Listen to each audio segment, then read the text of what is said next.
everybody. Your friendly neighborhood Glenn here, and I'm excited to be talking with our good friend Michael Marshall today, President and CEO of Marshall Hotels. We're going to be talking a little bit about what's going on with that particular labor issue that we all know too much. Mike, great to see you, my friend. How you been?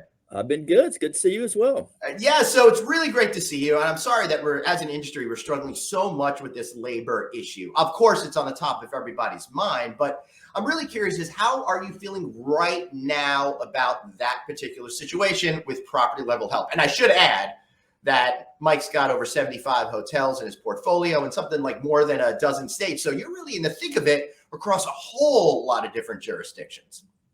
That is true. And every one of them's having issues. Right. So it's and really, I mean, we are really having to spend a lot of time on retention more than anything. What we're really focused on is to make sure that our current employees are as happy as they can be, that we're being lenient or even progressive in how we're staffing, what kind of hours they're working. Right. All right. So this goes to the whole retention issue, and I'm trying to understand exactly what employees are looking for. And it's no secret, Mike, that all I've been talking about is this great reset, right? And the big words in the media these days are the great resignation. Everybody's switching job. Everyone's thinking. So keeping people engaged is more important than ever. So I love that you're trying to be creative with employee retention. What are some of the specific things you're doing that you're yielding results for that's going to help you into 2022? I mean, some of it is as simple as pointing out the growth track that you can be on. What we're doing really poorly as an industry right now is letting people know that, hey, you can get in at a starting level and within a year and a half or 2 years or 3 years, be an assistant general manager and then a general manager. I mean, we are terrible at this. And I was talking to somebody this week when I was out at the Hyatt conference. My son, who graduated from college a couple of years ago, never worked in the hotel business before, but had always been in some sort of service industry or whatnot. And he finally graduates college and says, you know what? The old man's doing all right in the hotel business. Maybe I'll take a swing at it. Right. So he tries to get a job. He applies to all these things. He's in Greenville, South Carolina. He had just graduated from Furman University. Right. And he's not getting callbacks. I said, dude, you cannot start in management. You don't have any experience. Right. So he finally got a job as a banquet setup guy at the Hyatt Regency down there. And within a month, he had moved into banquet server and banquet bartender.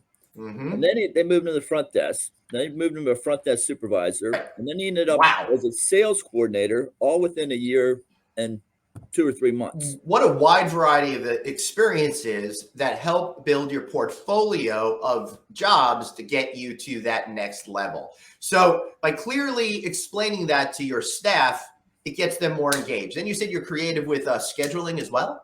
That's right. So if you have some issues with childcare and you can only work so many hours a day, okay, we'll work around that because we know that you're going to be there. We know you're a good employee. Right. And if you can only work 26 hours a week, I'll take the 26 hours. Right. That makes a whole lot of sense. So how are you approaching then budgeting and planning for labor in 2022 and beyond? Because it's very complicated at this point, I think more so than ever before. Yeah. I mean, certainly wages are going up. Inflation is going up. And we're taking all that into consideration. We're looking at budgeting for, occupancy levels somewhere around 2019 levels, but we have to push rate just to pay for the additional expenses. Right. But fortunately, your assortment of hotels seem to be in markets that have been doing better than some of the urban centers typically. Is that? Yeah, but I also have 5 hotels in Manhattan, so they're still getting crushed.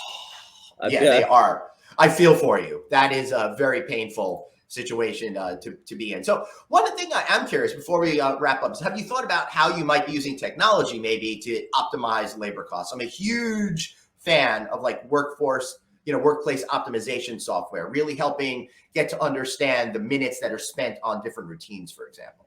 Yeah, certainly that comes into play, but at the end of the day, the room's dirty. You got to Right. clean it. And if you're at the beach, it might take you an hour to clean a room because all the little rugrats bring sand in their Right. shorts, Right. and so and reality is that because we don't have as much corporate travel, it is taking longer to clean rooms. Right. The leisure travelers tend to be A little bit more leisurely with the way Yes. they spend their time in the room. Plus, Right. you got two or three people in a room versus one. Right. And I know, and you're like this, we just like open up our bag, pass out in the bed, and then leave the next day. Right. Mhm. You know, That's it. We're not Yeah. leaving a mess. right. And so that's a really good point. So does that make it harder to keep people engaged when they have to work even more to get the rooms to where they need to be? That's where wages come in because again, if you're in a corporate market, you are making $10, $15 a day in tips, Right. right? That corporate guy's going to leave $1 or $2 a day Mhm. as a tip, and the leisure traveler doesn't understand that concept, and they just haven't been taught. They don't know. Right. So we have to be cognizant of that when we look at wages, and Yes. it's all a dance, and it's Right. really a market by market dance, and in a lot of our markets we're forced to use contract labor. Hmm. So we're using another firm to fill our employee roles out. Right. Now, So yeah, how go on. legal those people are, I don't know, but they're not my employees. So right. So that's not something you need to concern yourself Right. with.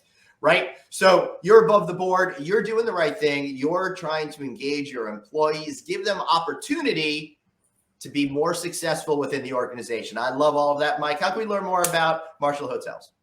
MarshallHotels.com. Beautiful. Thanks so much for being here, man. I really appreciate you. And I appreciate all of you for watching another mini episode of No Vacancy News today. Thanks so much for being here. Remember, be creative in how you engage with your employees. Show them they have a path to success. And just because they're doing a job today doesn't mean they're not going to be running that hotel tomorrow. Thanks so much, and we'll see you next time.